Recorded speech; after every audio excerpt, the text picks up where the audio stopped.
Jeffreys Bay is one of the most famous surfing sites in the world.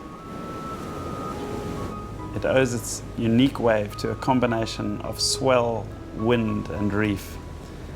It was this wind that originally drew developers to the site to consider the possibility of establishing a wind farm.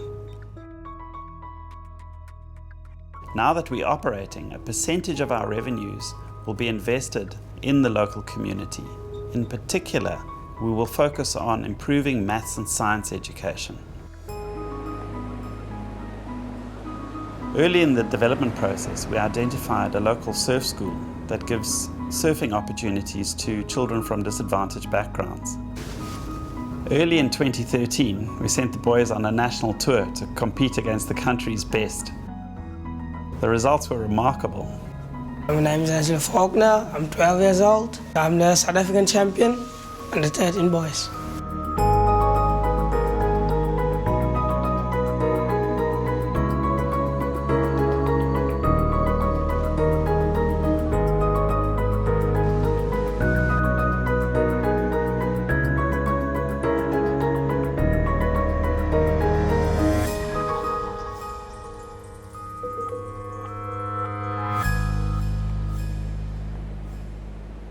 Investing in the local community has always been a priority for Jeffreys Bay Wind Farm. During construction, the main priority was job creation.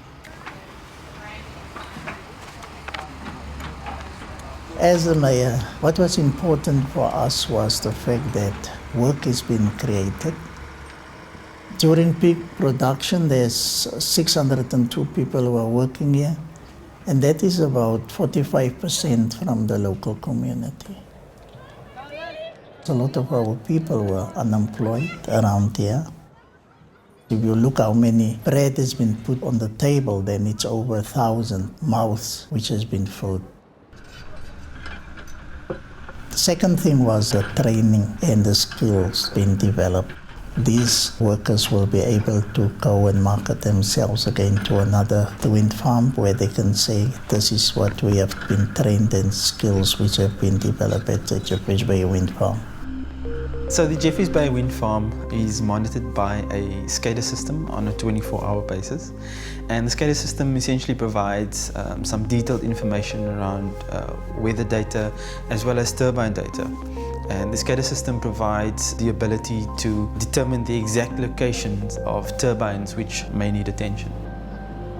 Once a turbine is completed, it begins to create power effortlessly and cleanly from the abundant wind on site.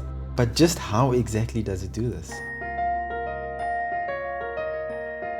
The blades are designed like airplane wings, so as wind moves over them, uneven pressure is created and they begin to move. The bigger the blades, the more efficient the whole turbine is. The blades at Jeffreys Bay Wind Farm are 49 meters long. To maintain an even steady flow of wind, the nacelle on top of the turbine keeps it facing the wind.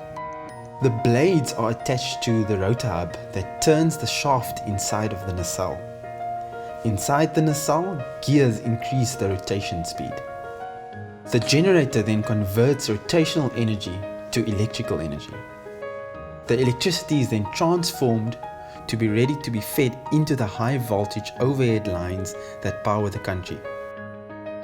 In total, the Jeffreys Bay Wind Farm produces 138 megawatts of clean energy, enough to power 100,000 average South African homes. Wind power has several benefits. It doesn't rely on scarce fossil fuels, it doesn't emit carbon dioxide, which is a damaging greenhouse gas, and it doesn't use any of our scarce water resources.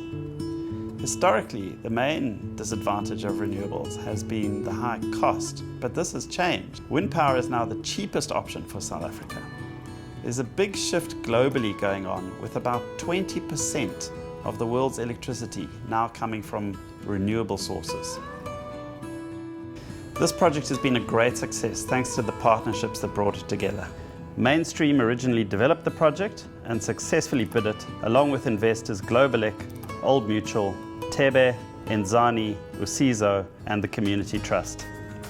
Financing was provided by Absa Capital and the Development Bank of Southern Africa.